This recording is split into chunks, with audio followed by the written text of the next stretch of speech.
கட்டுறது கைமண் அளவு கல்லாதது உலகளவு என்ற ஔவையாறு மாக்கிருக்கேனுங்க. ஆண்ட்ரூஸ் டெக் தமிழ் நண்பர்கள் அனைவருக்கும் வணக்கம். இன்றைக்கி நீங்கள் பார்க்க போகிற வீடியோ கண்டிப்பாக உங்களுக்கு மிகவும் பயனுள்ளதாக இருக்கும். வீடியோ ஸ்கிப் பண்ணாமல் கடைசி வர பாருங்கள். அதுக்கு முன்னாடி நம்ம சேனலை சப்ஸ்கிரைப் பண்ணி வச்சுக்கோங்க. கூட பக்கத்தில் இருக்க பெல் ஐக்கனை கிளிக் பண்ணி வச்சுக்கோங்க. வாங்க ஃப்ரெண்ட்ஸ், வீடியோக்குள்ளே போகலாம்.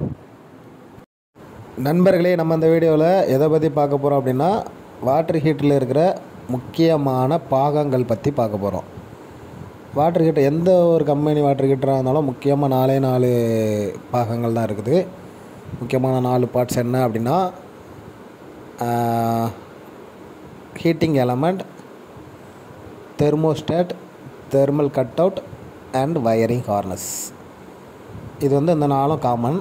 இது ரொம்ப ரொம்ப இம்பார்ட்டண்டான பார்ட்ஸு. அது இல்லாமல் பவர் கார்டு இருக்கும், டேங்க் இருக்கும், அதுக்கப்புறம் வெளியே இருக்கிற பிளாஸ்டிக் பாடி இருக்கும். ஓகேங்களா? ஸோ பவர் கார்டு எதுக்கு யூஸ் ஆகுது அப்படின்னா, சாக்கெட்லேருந்து பவர் எடுத்துகிட்டு நம்ம ஹீட்டருக்கு எடுத்துகிட்டு வருது. அதுக்கப்புறம் அங்கேருந்து டைரெக்டாக தெர்மோஸ்டாட்டில் கனெக்ட் ஆகும். தெர்மோஸ்டாட்லேருந்து ஒரு வயர் ஹீட்டிங் எலமெண்ட்டுக்கும், இன்னொரு வயர் ஹீட்டிங் எலமெண்ட்டோட இன்னொரு எண்டுக்கும் போகும். அதுக்கப்புறம் அந்த ஹீட்டிங் எலமெண்ட்டில் இருந்து ஒரு வயர் தெர்மல் கட் அவுட்டுக்கு போகும். அது இல்லாமல் அதுக்கப்புறம் அங்கேருந்து தெர்மல் கட் அவுட்லேருந்து இன்னொரு வயரும் நம்மளோட ஹீட்டிங் எலமெண்ட்டுக்கு வரும். ஸோ இவ்வளோ தான், இந்த 4 தான் முக்கியமான பாகங்கள். எப்படி ஹீட்டிங் எலமெண்ட் ஒர்க் ஆகுது அப்படின்னா, இந்த வாட்டர் ஹீட்டர்